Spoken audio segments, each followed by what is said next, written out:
ठीक है।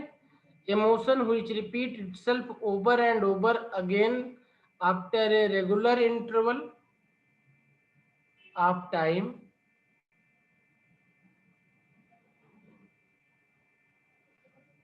is called a periodic motion.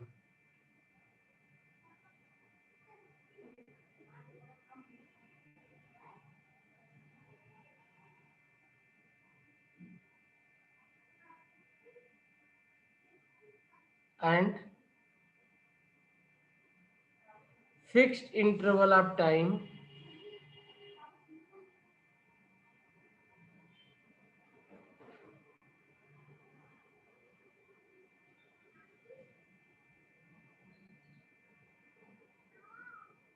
after which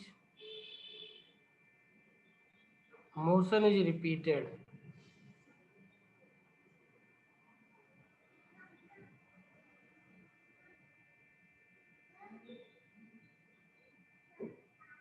is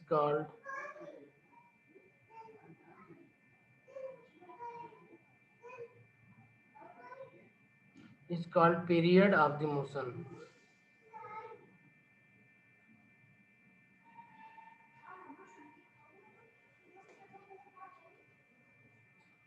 कुछ एग्जाम्पल हैं इसके।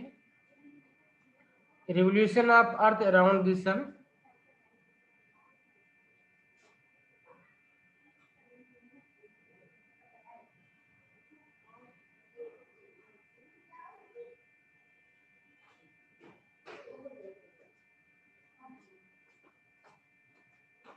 अराउंड द सन पीरियड इसका कितना होता है 1 ईयर।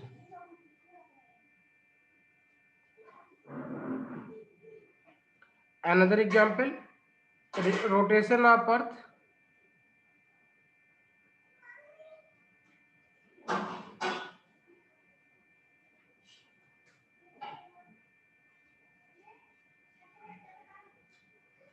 about its axis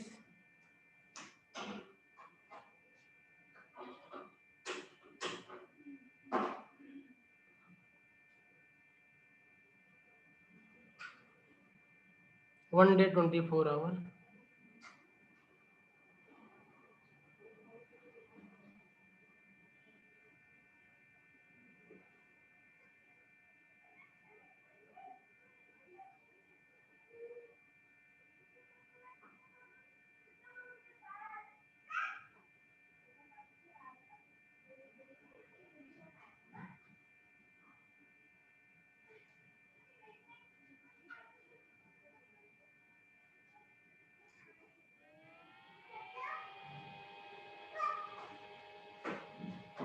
और बहुत सारे एग्जाम्पल हो सकते हैं, जैसे आपके पास हैंड वॉच होती है तो उसमें आवर वाली नीडल है, मिनट वाली है, सेकंड वाली है, तो इन सब का अपना अपना पीरियड है। मैं एक का लिख लेता हूँ, जैसे motion of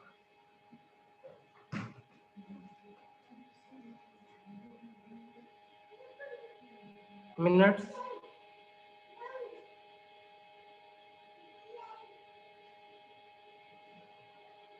hand of a clock.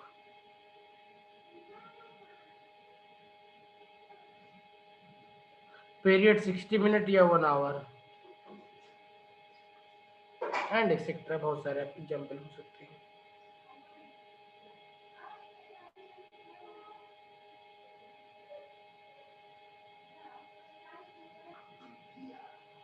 तो इसमें आपने देखा सिर्फ एक ही चीज इंपॉर्टेंट है, वो क्या है, पीरियड है ना।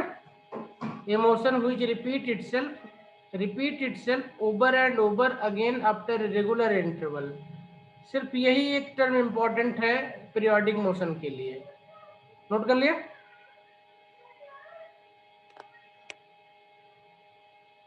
यस यस सर, कर लिया।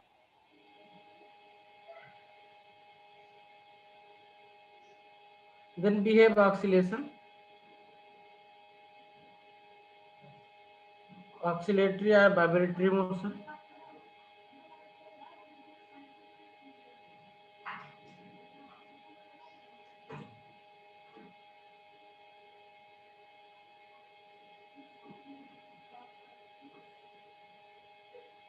इसमें क्या होता है, वर्ड को ध्यान से देखेंगे तो डिफरेंस क्लियर हो जाएगा। डिफरेंस क्लियर हो जाएगा तो हम जान जाएंगे कि जो भी आपका ऑक्सीलेटरी या वाइब्रेटरी मोशन है वो आपका पीरियोडिक मोशन होगा, लेकिन हर पीरियोडिक मोशन ऑक्सीलेशन या वाइब्रेशन होना जरूरी नहीं है ना।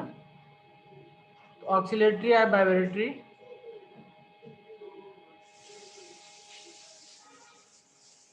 oscillatory or vibratory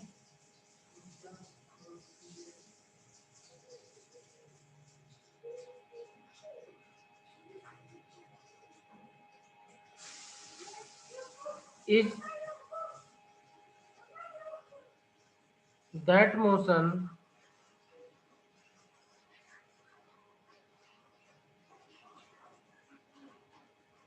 in which a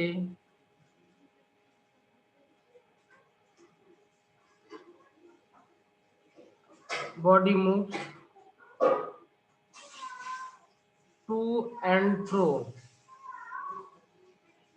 or to and fro, or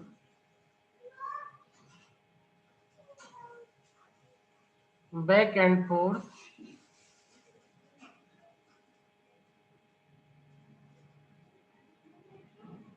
repeatedly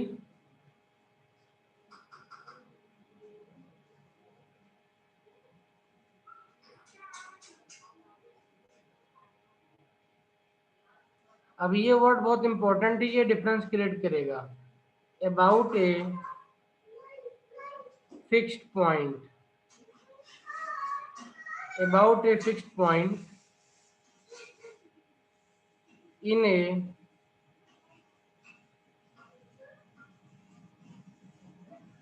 definite interval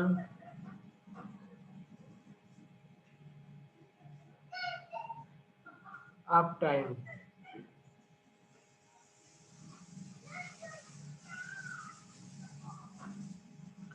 In such a motion,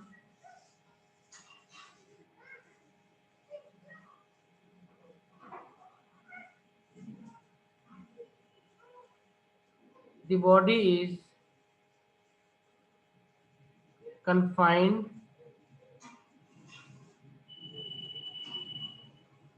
within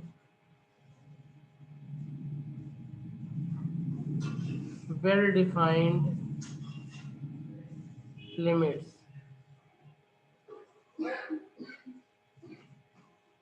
on either side of mean position। तो इसमें इंपॉर्टेंट टर्म क्या क्या है हमारे पास में, वो आया to and fro, back and forth, ठीक है, but about a fixed point and this point will be called as the mean position. In a definite interval, the definite interval will be time period. ठीक है, तो आपके पास periodic में क्या था कि वो एक टाइम के बाद में उसको रिपीट होना था, लेकिन उसके पास कोई कंडीशन नहीं थी। ठीक है, कोई कंडीशन नहीं थी, कोई बाउंडेशन नहीं थी।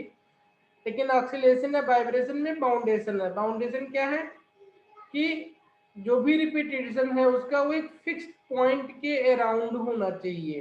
क्या होना चाहिए, वो एक फिक्स्ड पॉइंट के अराउंड होना चाहिए, मतलब हर बार वो उस फिक्स पॉइंट से उसको पास होना चाहिए, उस फिक्स पॉइंट को अवॉइड नहीं कर सकता है वो, जबकि पीरियोडिक में फिक्स पॉइंट नहीं होता है। ठीक है, तो जब फिक्स पॉइंट हो जाएगा तो इसके दोनों तरफ की लिमिट आपकी फिक्स हो जाएंगे, डिफिनिट हो जाएंगे, हो जाएगा, इसके ऊपर नहीं जा सकते हैं। तो फॉर एग्जांपल जो एक्सपेरिमेंट करना है आप लोगों को, ये एक्सपेरिमेंट करना है इसका टाइम पीरियड निकालने के लिए, तो ये आपका इधर यहाँ तक जा सकता है, इस साइड जाएगा तो ये यहाँ तक जा सकता है। तो ये जो पोजीशन है इसको हम बोलेंगे मीन पोजीशन। क्या बोलेंगे, इसे बोलेंगे मीन पोजीशन। पेंडुलम का एक्सपेरिमेंट ले रहा हूँ, this position will be called mean position. और इधर जो मैक्सिमम लिमिट जहां तक जा सकता है इनको डिफाइंड लिमिट बोलेंगे, और जो मैक्सिमम डिस्टेंस ये ट्रेवल करेगा यहाँ से यहाँ तक लेकर के इसको हम एम्पलीट्यूड बोलेंगे। तो आगे इन चीजों को एक एक पॉइंट को हम लोग डिफाइन करेंगे अभी वन बाय वन। ठीक है, तो मान लेते हैं कि this is O dash and this is point O, this is A and this is B, है ना। तो ओ ए ओ बी, तो ये ओ से ए तक जाएगा, फिर ए से ओ तक आएगा, ओ से बी तक जाएगा, बी से ए तक आएगा। तो इस तरीके से ये जो है आपका मोशन करेगा। लेकिन आप देख सकते हैं कि हर बार इसको ओ से पास होना है। कहाँ से पास होना है इसको? ओ से पास करना। ओ के अराउंड इसकी टू एंड फ्रो मोशन होनी है, या बैक या फोर्थ जो भी करनी मोशन, इसको ये ओ के अराउंड करनी है।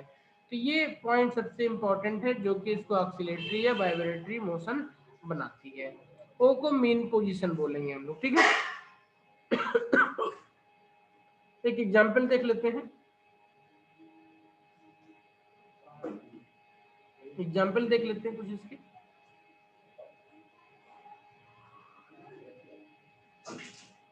अच्छा एक बात और, ये ऑक्सीलेटरी मोशन जो है इसी को हम हार्मोनिक मोशन भी बोलते हैं। क्या बोलते हैं? हार्मोनिक मोशन भी बोलते हैं। तो चाहो तो यहीं पे लिख लेते हैं छोटी सी लाइन में।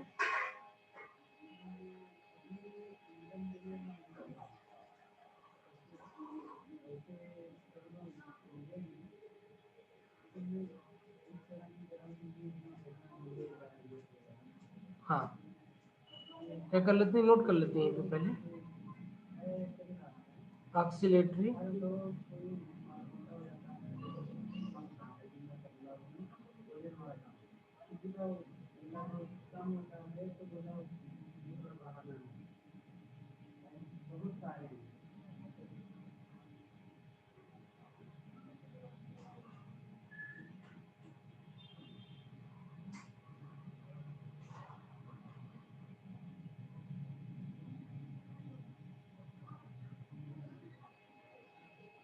एग्जाम्पल देखते हैं इसके।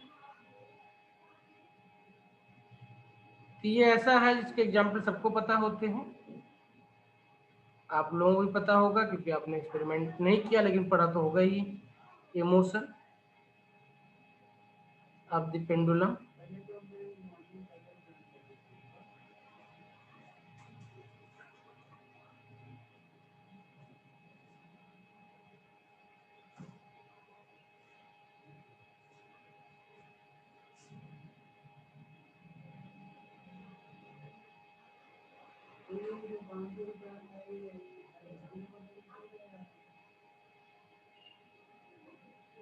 The motion of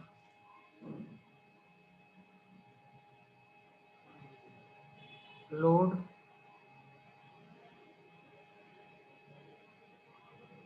attached to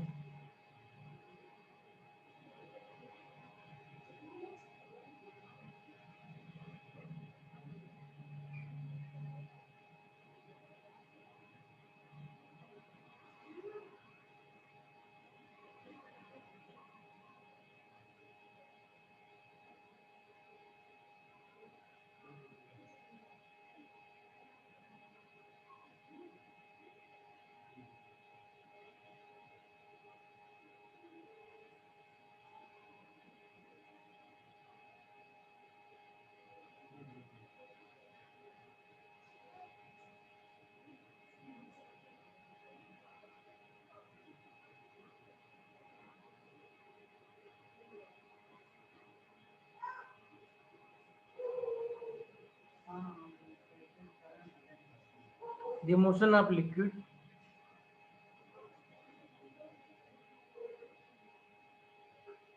contained in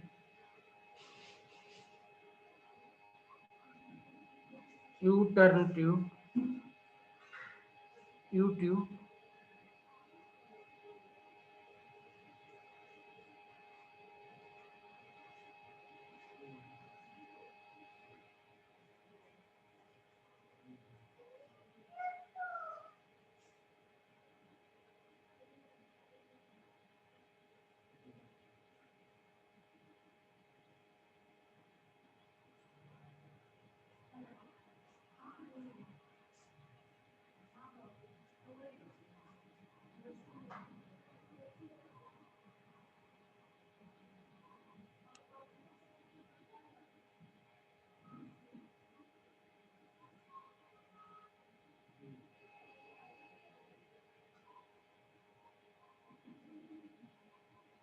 compressed once in one limb and left to itself.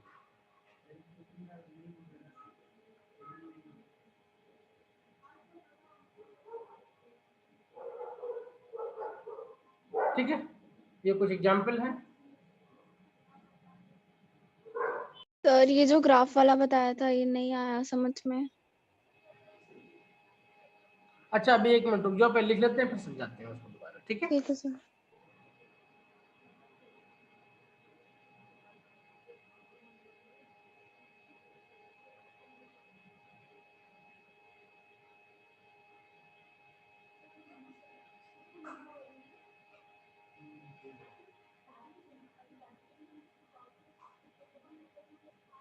Harmonic oscillation is that oscillation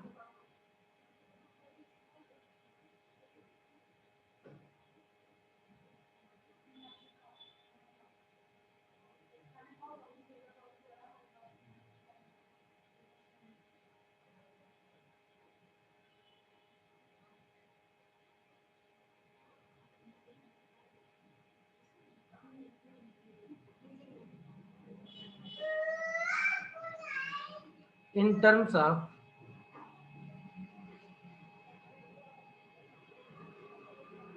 single harmonic function, in terms of single harmonic function, that is sine or cosine.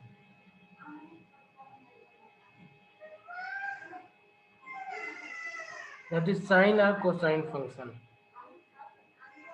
Example, y equal to a sin omega T या y equal to A sine theta भी लिख सकते हैं इसको, ठीक है। y equal to A cos omega T या y equal to इसको लिख सकते हैं ए cos थीटा। ये है क्या, आपके हार्मोनिक फंक्शन है ये। तो किसी भी फंक्शन को जो भी कॉम्बिनेशन दिया हुआ हो, अगर उसको एक सिंगल हार्मोनिक फंक्शन के टर्म में लिख पाएंगे हम, यानी साइन या कास के टर्म में, एक सिंगल टर्म में, तो उसको हम क्या बोलेंगे, हार्मोनिक फंक्शन बोलते हैं, ठीक है। अभी एग्जाम्पल लेके दिखाएंगे कैसे बनाते हैं हार्मोनिक ऑक्सीलेशन फंक्शन। पहले नॉन हार्मोनिक भी लिखिए, उसके बाद देखेंगे, ठीक है। Where is non-harmonic oscillation?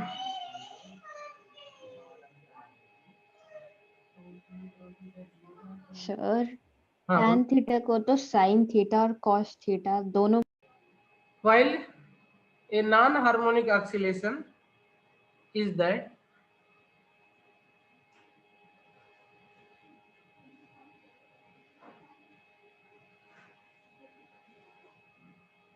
that oscillation which cannot be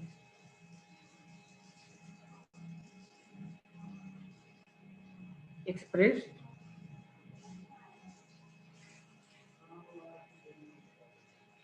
in terms of single harmonic function. In terms of single harmonic function, that is sine or cosine. That is sine or cosine function.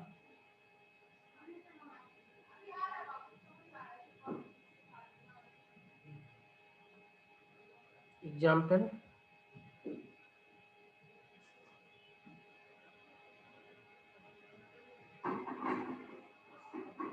y equal to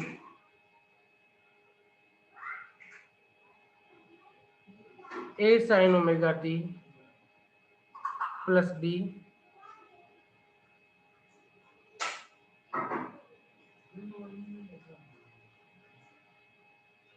a sin omega t plus b sin 2 omega t। देखो A sine omega T and B sine 2 omega T individually ये दोनों क्या है, harmonic function है, लेकिन इनका combination जो है वो आपका हार्मोनिक फंक्शन नहीं है, क्योंकि इसको हम सिंगल साइन या कास के टर्म में नहीं लिख सकते हैं। ठीक है,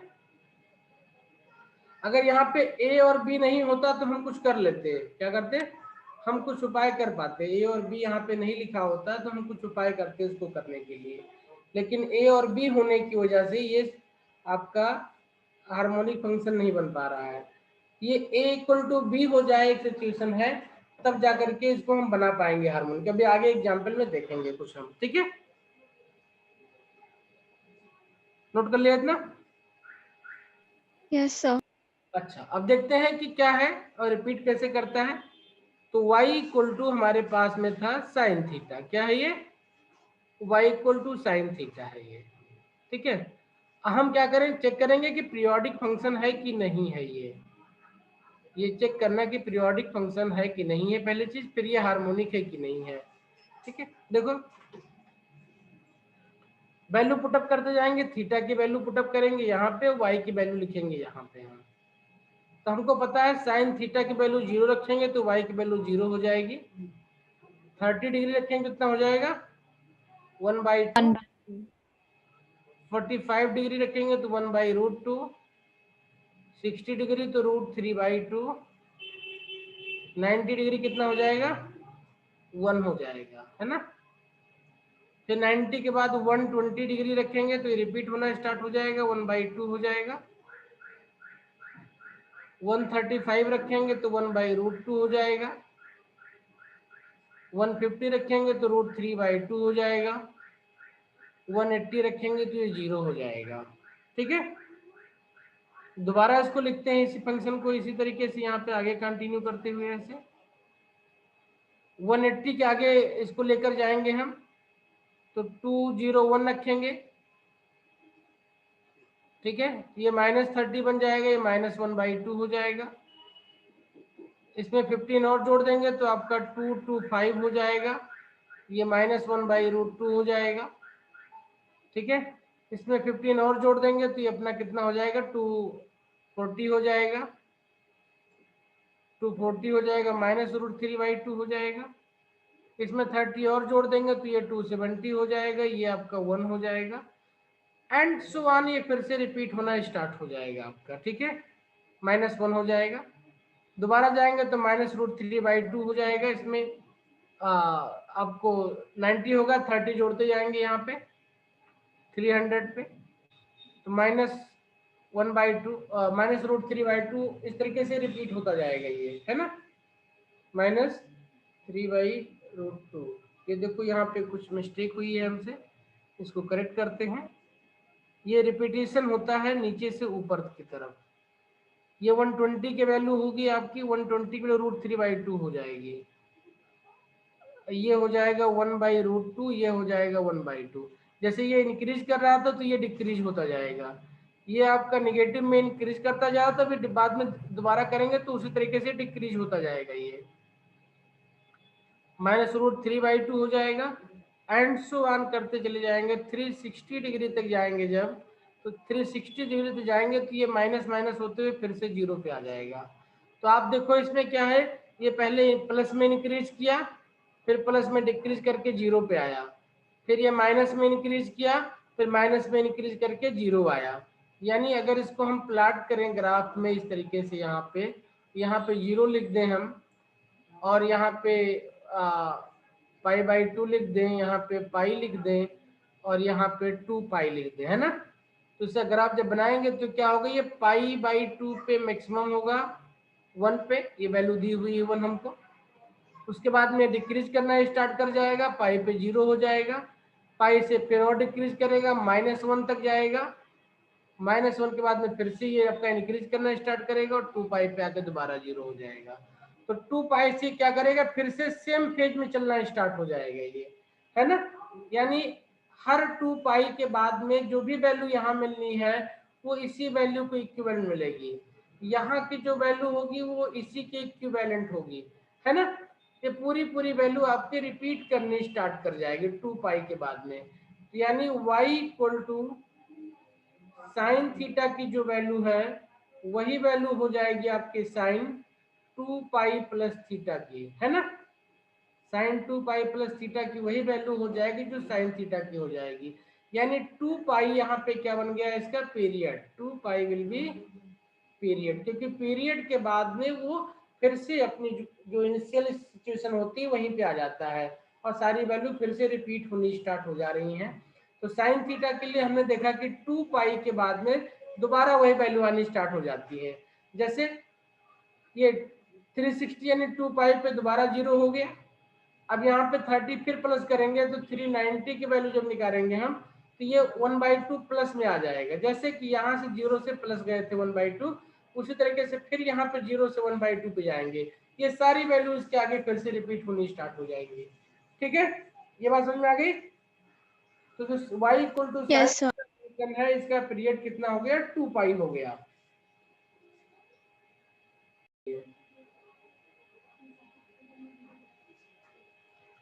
time period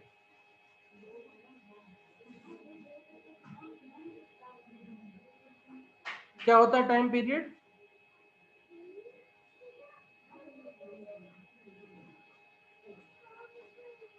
it is the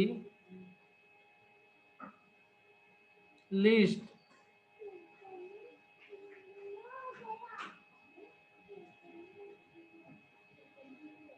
interval of time, it is the least interval of time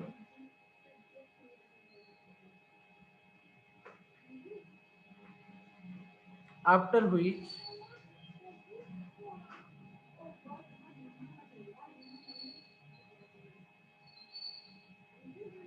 the periodic motion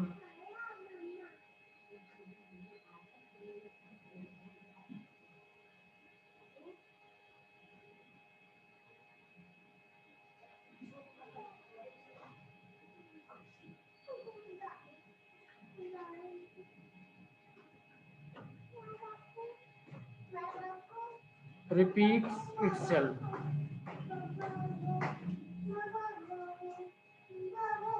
इसका ऐसा ही यूनिट होता है second.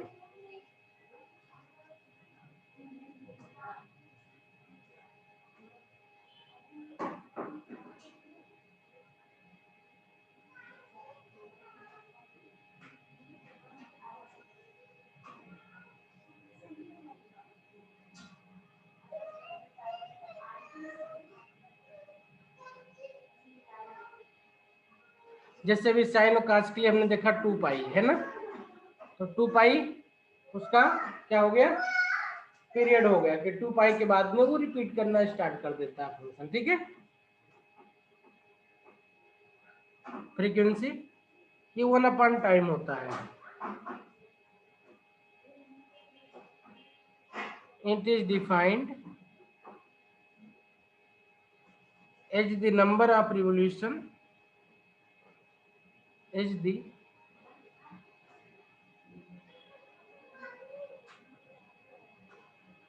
number of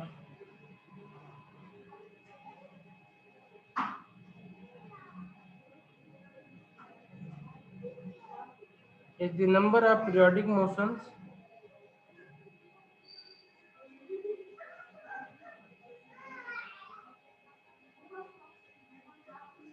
executed by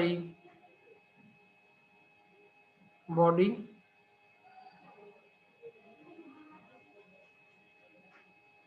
per second।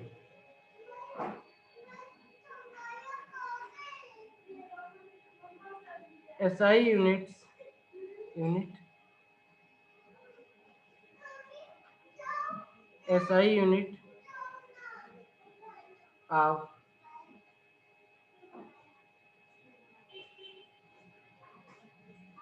frequency of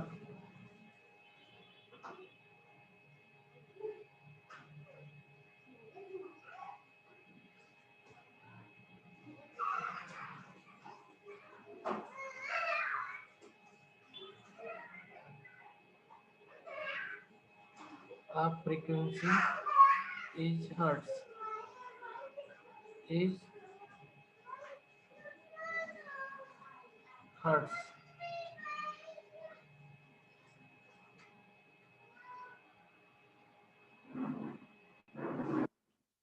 is hertz.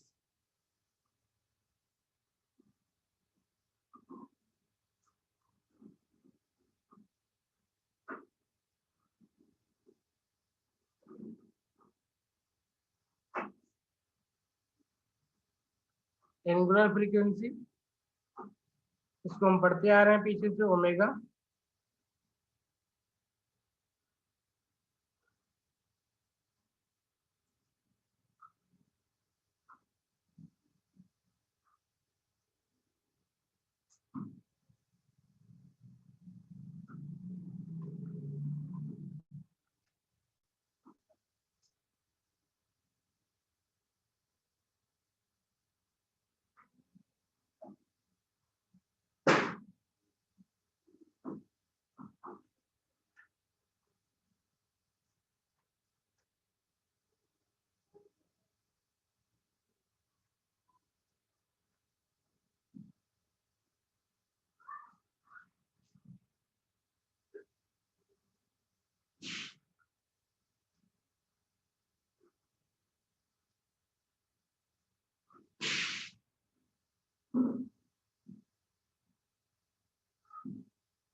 तो 2 pi nu, omega equal to 2 pi nu हो जाएगा, 2 pi N हो जाएगा।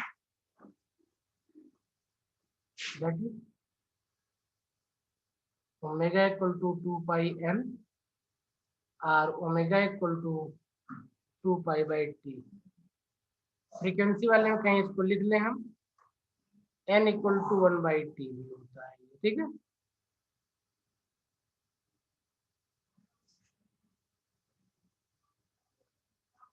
Angular frequency की वैसा यूनिट आपका हर्ट्ज हो जाएगी। एंगुलर वेलोसिटी की बात करते थे तो वहां पर रेडियन पर सेकंड होता था, अब फ्रीक्वेंसी की बात करेंगे तो हर्ट्ज ही रह जाएगा क्योंकि 2 पाई यूनिट लेस होता है, ठीक है। एंगुलर फ्रीक्वेंसी की भी ऐसा यूनिट क्या बन जाएगी, हर्ट्ज।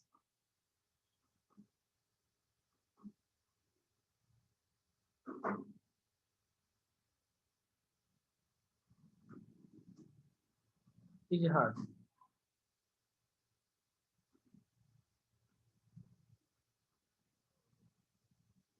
ठीक है।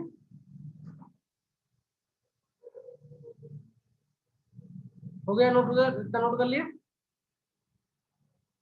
Yes, sir.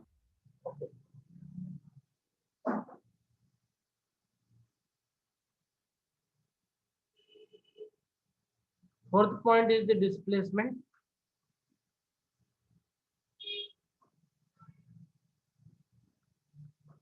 तो डिस्प्लेसमेंट क्या है, जैसे फंक्शन में देख रहे हैं तो किसी पर्टिकुलर टाइम की बात करें कि यहाँ पे इसका डिस्प्लेसमेंट कितना आती है, जो डिस्टेंस हो गई है डिस्प्लेसमेंट हो गई इसकी। इसी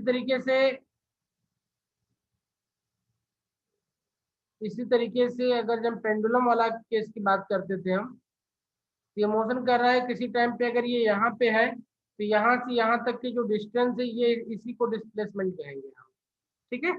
तो लिख लेते हैं इसको।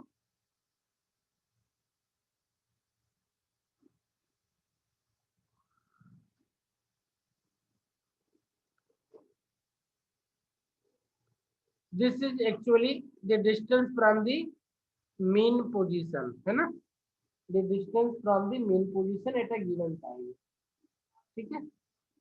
दिस इज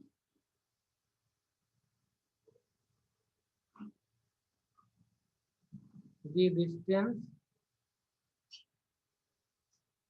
बहुत और लिखना चाहें तो इसको हम डिस्प्लेसमेंट की बात करें तो डिस्प्लेसमेंट ही लिख लें समझने के लिए। This is the displacement,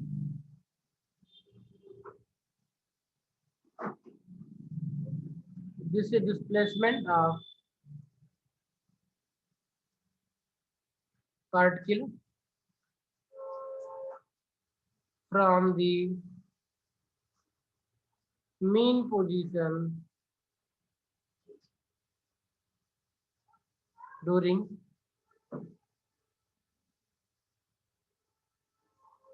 simple harmonic motion.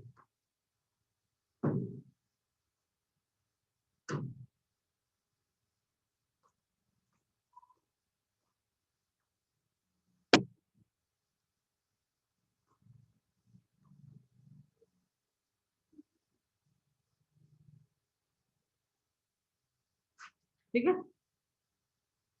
अब ये अलग अलग तरीके में अलग अलग तरीके से हो सकते हैं, तो इसका बहुत जनरलाइज डिफिनेशन एक लिखी जाती है।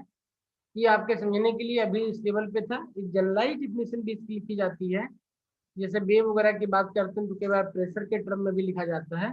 तो इसको डिस्प्लेसमेंट को ऐसे कुछ डिफाइन कर सकते हैं, समझ सकते हैं कि in general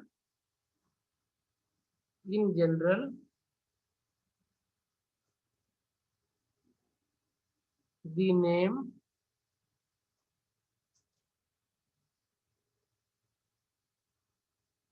displacement is in general the name displacement is given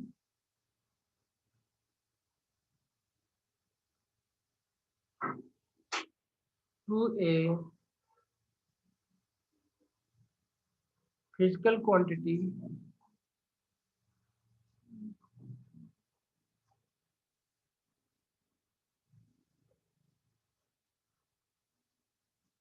which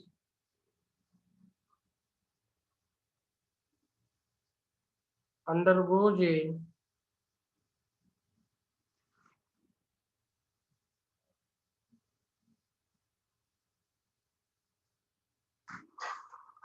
with time in a periodic motion.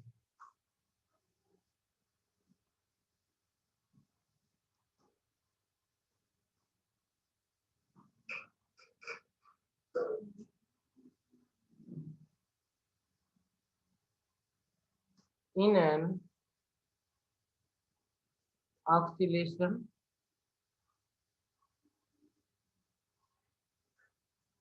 of a loaded spring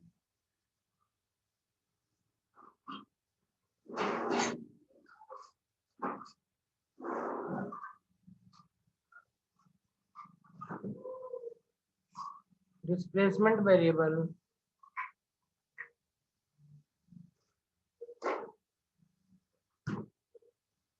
is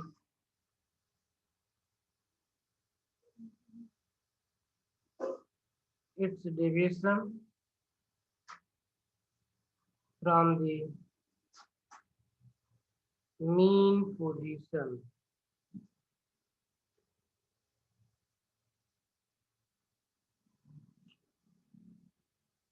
जैसे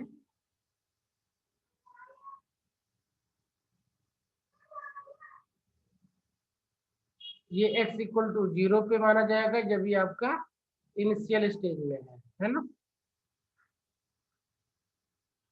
और अगर आपने इसको एक्सटेंड कर दिया है इस तरीके से, तो ये यहाँ से ये जो चेंज हुआ है आपका, ये इसको आप डेल्टा एक्स बोल सकते हैं या dx बोल सकते हैं, या इसी को आप डिस्प्लेसमेंट बोलेंगे। ठीक है,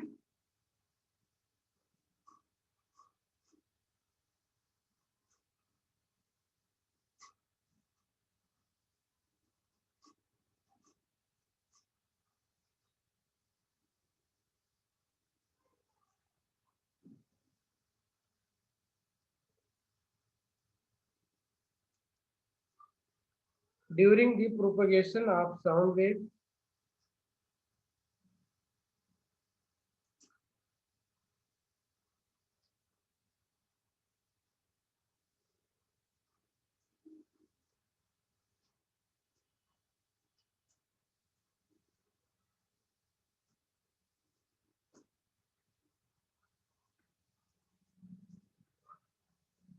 इन year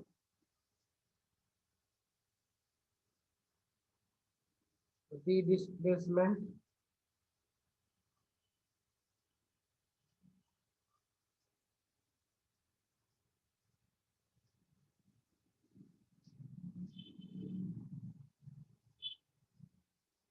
variable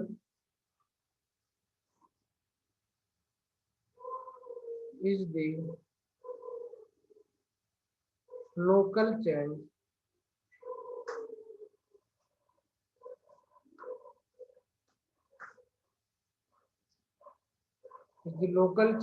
in pressure.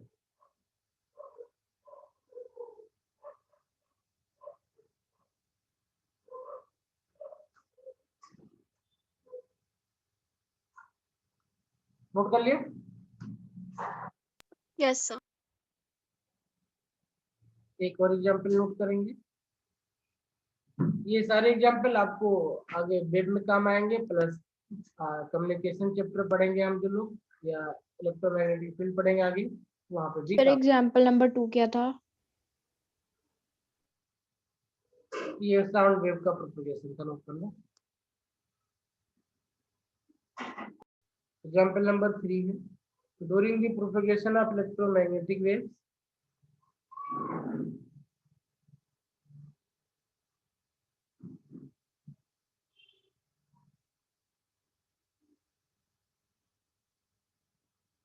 during the propagation of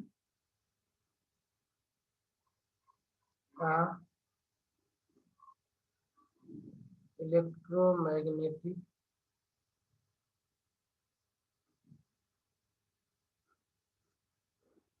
waves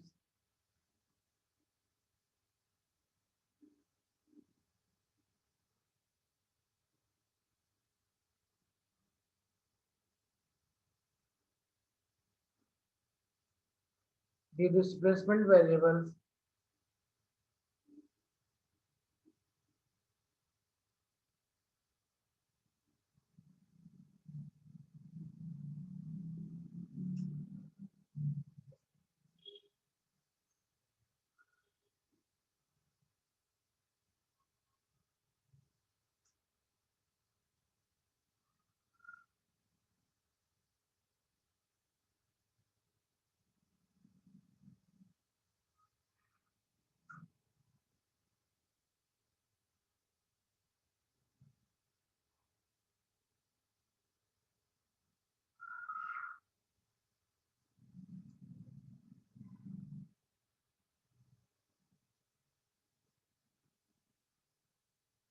ठीक है। Fifth point is phase. अच्छा, ऐसे में एक टर्म आता है amplitude, maximum displacement on either side of the mean position is called the amplitude. Okay, maximum displacement on either side of the mean position is called the amplitude. ठीक है। Next point है phase.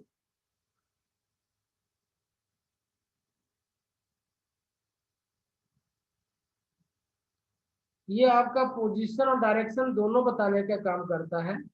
जैसे आपका कोई equation लिखा हो y equal to a sine omega T plus pi, जैसे पीछे देखा तो बनाया था हमने ना sine omega T plus pi by 4, तो पाई बाई 4 क्या था, उसका फेज था। तो t इक्वल टू 0 पे पाई बाई 4 हो जाता है, t इक्वल टू 1 2 3 4, इस तरीके से उसके अलग अलग वैल्यू पे आपको पोजीशन और डायरेक्शन उसका मिलता रहता है, किस पॉइंट की बात आप कर रहे हो। तो इस इक्वेशन में जो फाई है, क्या है, जो फाई है इसको हम फेज कांस्टेंट बोलते हैं। क्या बोलते हैं इसको? हम फेज कांस्टेंट बोलते हैं। ठीक है, फाई को क्या बोलते हैं? Phase constant. This is called phase constant. ये पूरा पूरा सिस्टम फेज को बताता है, तो नोट कर लेते हैं इसके बारे में थोड़ा सा, लिख लो। Phase of a vibrating particle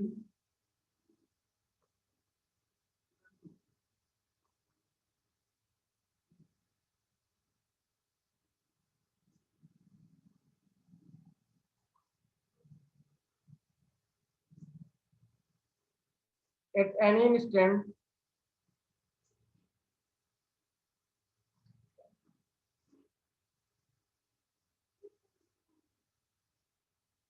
is a physical quantity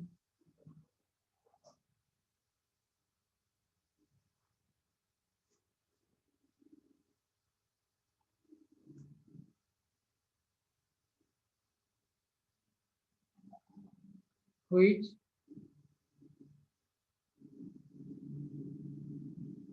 completely express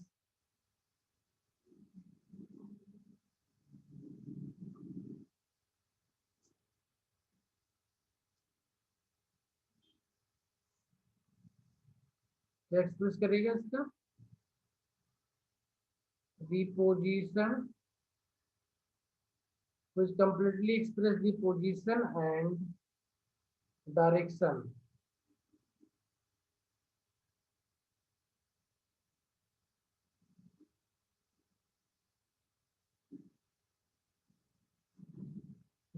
of motion.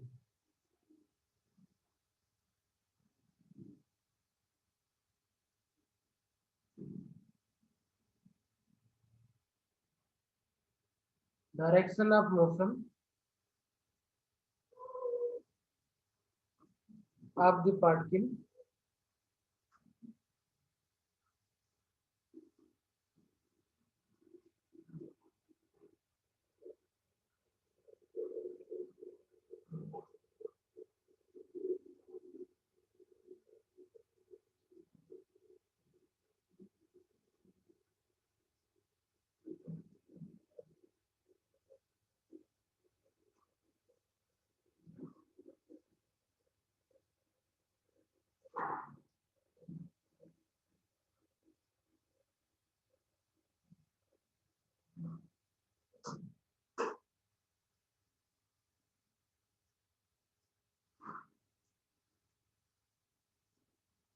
okay.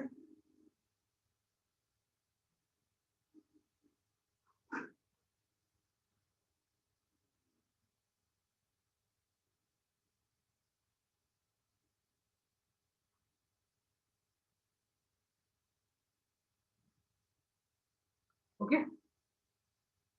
Similarly, in oscillation motion,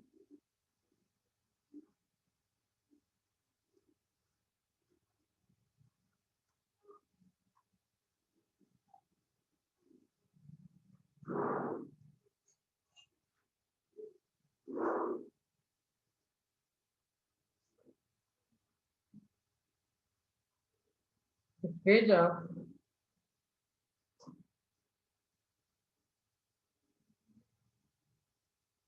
vibrating particle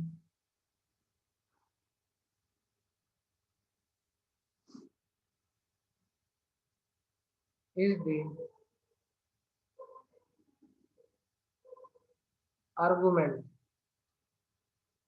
the argument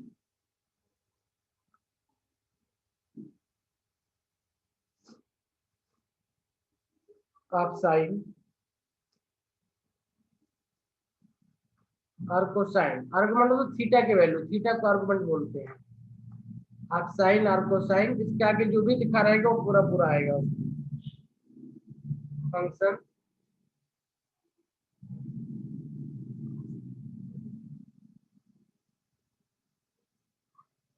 involved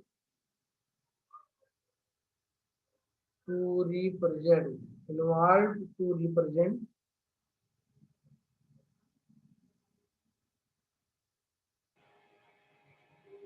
the generalized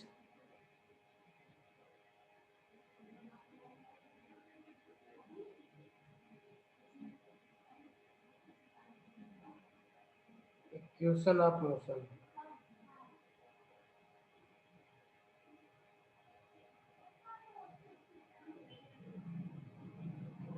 Of the vibrating particle.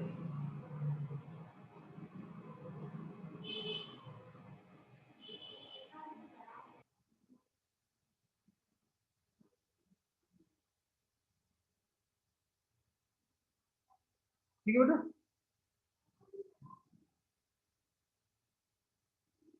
बहुत इंपॉर्टेंट कॉन्सेप्ट चल रहा है phase, क्योंकि इसको जानना बहुत जरूरी है, खासतौर पे कंपटीशन के पर्पज से.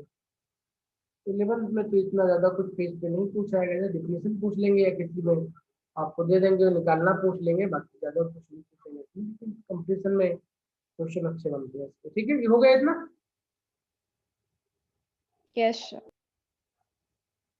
एग्जाम्पल लेते हैं, जैसे y इक्वल टू लिखा हुआ है a साइन थीटा, या y इक्वल टू लिखा हुआ है a sine omega t plus five, जो कुछ भी लिखा हो यहाँ पे साइन के आगे जो कुछ भी लिखा हुआ ये फेज है, तो इस वाले में फेज क्या हो गया, थीटा हो गया। इसके लिए फेज क्या हो जाएगा,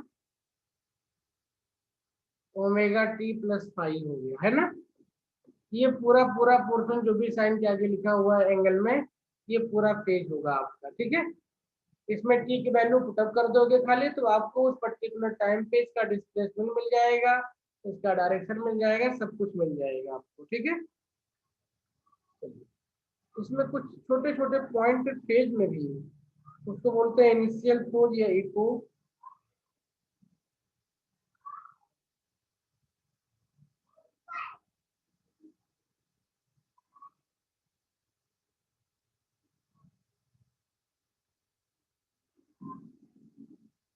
इसको लिखते हैं तो इसके आगे टी इक्वल टू जीरो लिख लेते हैं, मतलब टी इक्वल टू जीरो पे जो फेज है उसी को बोलेंगे इनिशियल फेज। ठीक है, it is the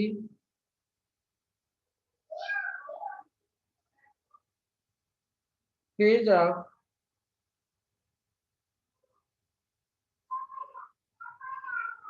it is the phase of a vibrating particle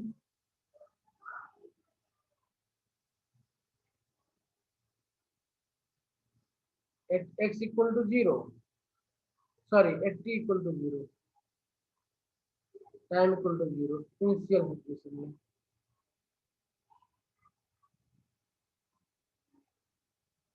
okay, for example अगर सेकंड केस की बात करें, हम फेज को भी थीटा से ही लिखते हैं, हम फेज को भी थीटा से रिप्रेजेंट करते हैं। तो इस केस में theta equal to omega T plus five था। फॉर एग्जाम्पल अगर y इक्वल टू हमारे पास a sine omega T plus five function दिया हुआ है, तो इसका इनिशियल फेज कितना हो जाएगा, इनिशियल फेज कितना हो जाएगा इसका, तो पहले इसका फेज निकालना पड़ेगा, तो इसका फेज हो जाएगा ओमेगा टी प्लस फाइव। अब इस फेज में अगर हम t equal to zero put up कर दें, तो इनिशियल फेज कितना मिल जाएगा, omega into zero plus five, ये कितना आ जाएगा, फाइव।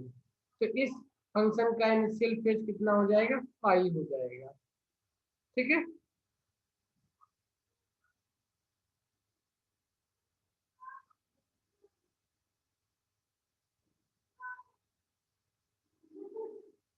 ठीक है। नोटेशन पर्पज से कई बार इसको आप बुक में देखोगे तो ये इसको जीरो लिख लिया जाता है, इसको भी जीरो लिख लिया जाता है, तो ये यहाँ पे जीरो हो जाएगा।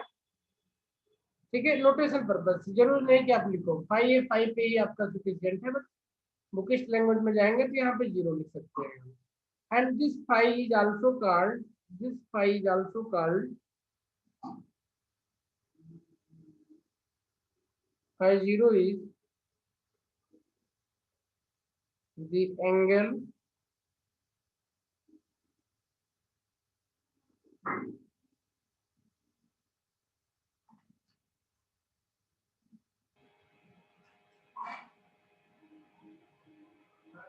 ठीक है। नेक्स्ट कॉन्सेप्ट है आपका phase difference and same phase, opposite phase and phase difference. 3 point बचते हैं आज की क्लास में, इसको देखेंगे 3 पॉइंट तो बात करेंगे। नोट कर लिया इतना, तो इनिशियल फेज समझ में आ गया सबको।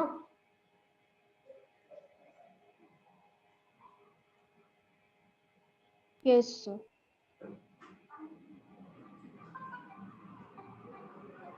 अच्छा, अब बताओ मुझे फटाफट एक एग्जांपल। इस वाले क्वेश्चन में मान लेते हैं ये वाला फंक्शन है आपका, ये वाला है ना, ये वाला फंक्शन, इसका इनिशियल फेज कितना होगा, फटाफट बताओ, इसका 50 कितना होगा?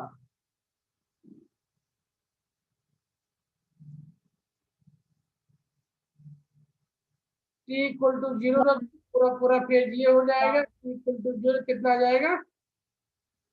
5/4। ठीक है, सर हम π/4 की वैल्यू रख के पूरा नहीं कैलकुलेट करेंगे? ना ना, ये थीटा में होता है, एंगल में होता है। 5/4 की वैल्यू कहाँ से रख दोगे बेटा? ओके। ये एंगल में होता है, दिस इज 45 डिग्री। ओके, इसी को फेज बोलते हैं, जो थीटा बनेगा ये पूरा इसी को फेज बोलते हैं। ये साइन हम नहीं आएगा फेज में, ठीक है। ओके।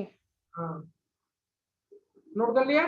इस केस में फेज यस कितना हो सर। जाएगा आपका? इनिशियल फेज 5/4 है, 45 degree. Don't go with confusion, ठीक है। चलिए, सेम फेज क्या होता है?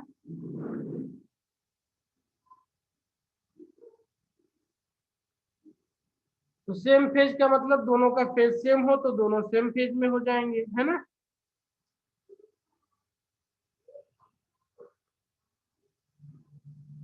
है ना। अब इसमें थोड़ा सा कॉन्सेप्ट होता है।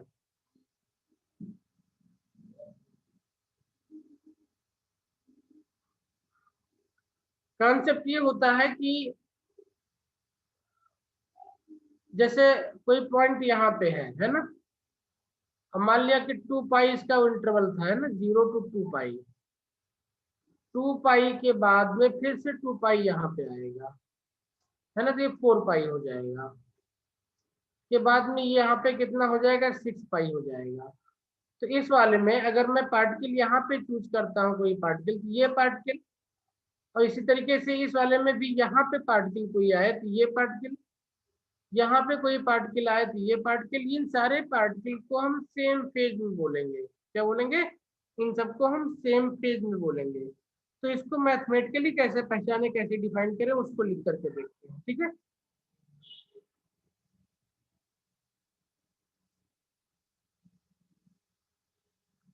मैथमेटिकली कैसे जानेंगे, समझेंगे इसको। Two vibrating particle,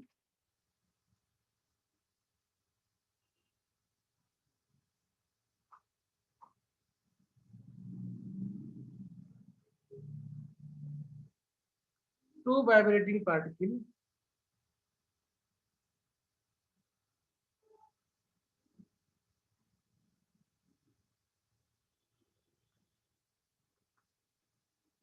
two vibrating particle are said to be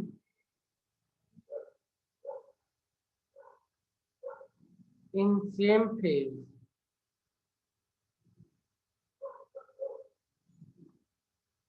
if the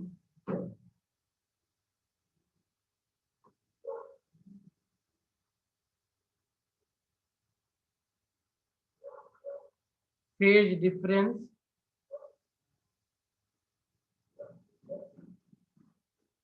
between them is an even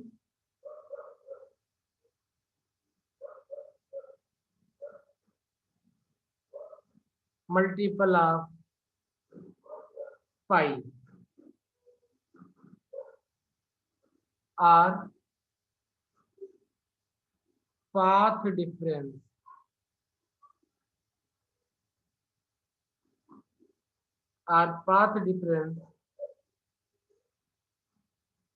is an even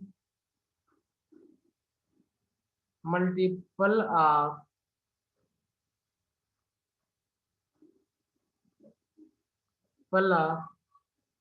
λ/2 है। Lambda is the wavelength, lambda को वेवलेंथ बोलते हैं।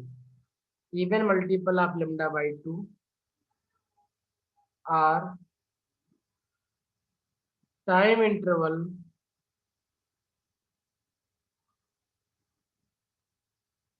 is an even multiple is an even multiple of time period of n by 2 is an even multiple of n by 2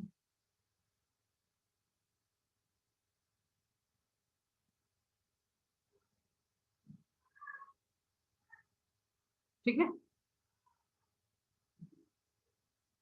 इसी तरीके से opposite phase को भी define करेंगे हम। तो यहाँ पे इवन मल्टीपल की बात हो रही थी,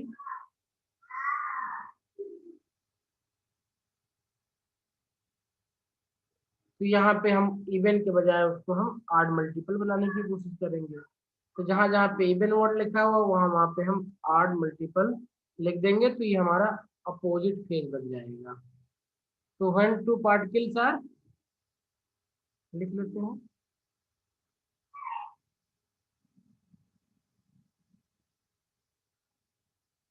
when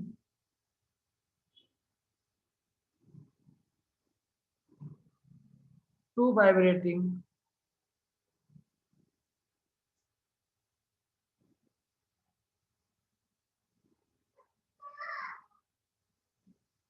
particles cross their respective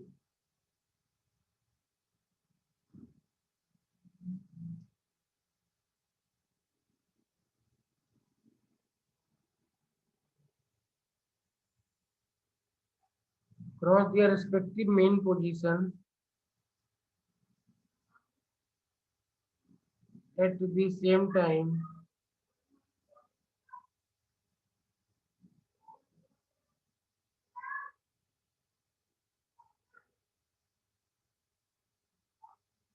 moving in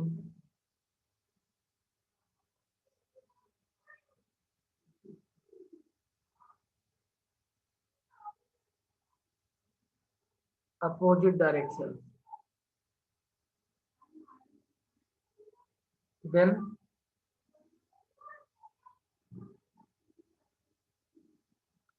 the phase difference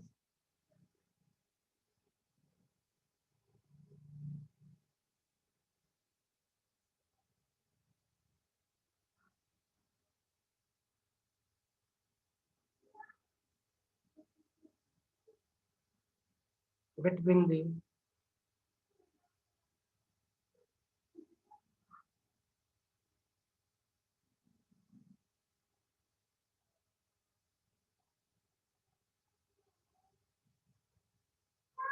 180 degree, that is pi.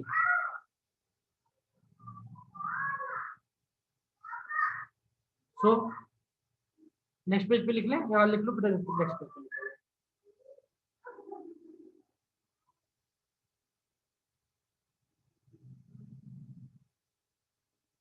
हो गया बेटा?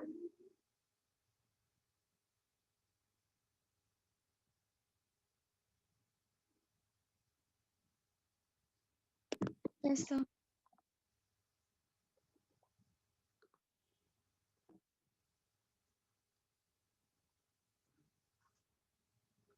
So opposite phase means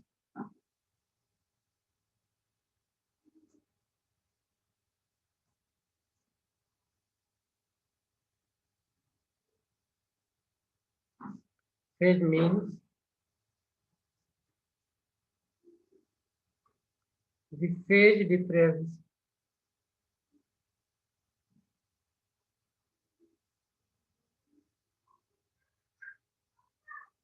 between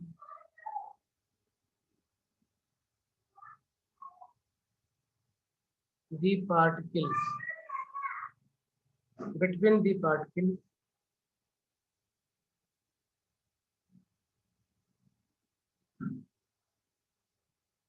is an odd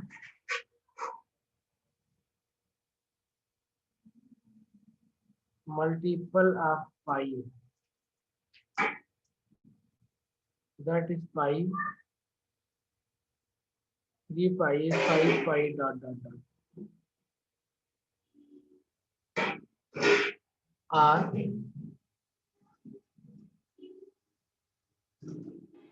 the path difference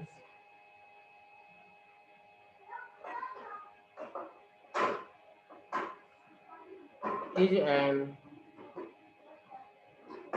odd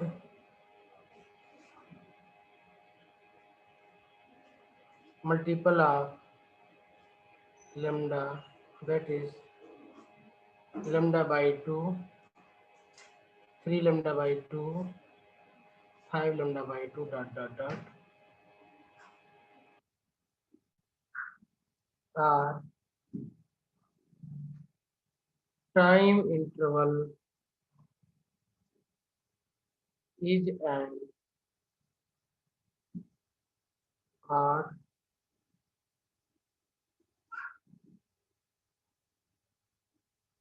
multiple of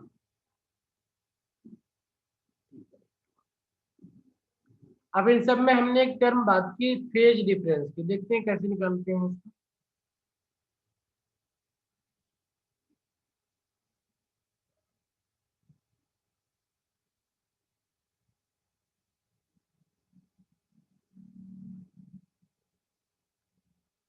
अगर मान लेते हैं कि y1 इक्वल टू आपका है a साइन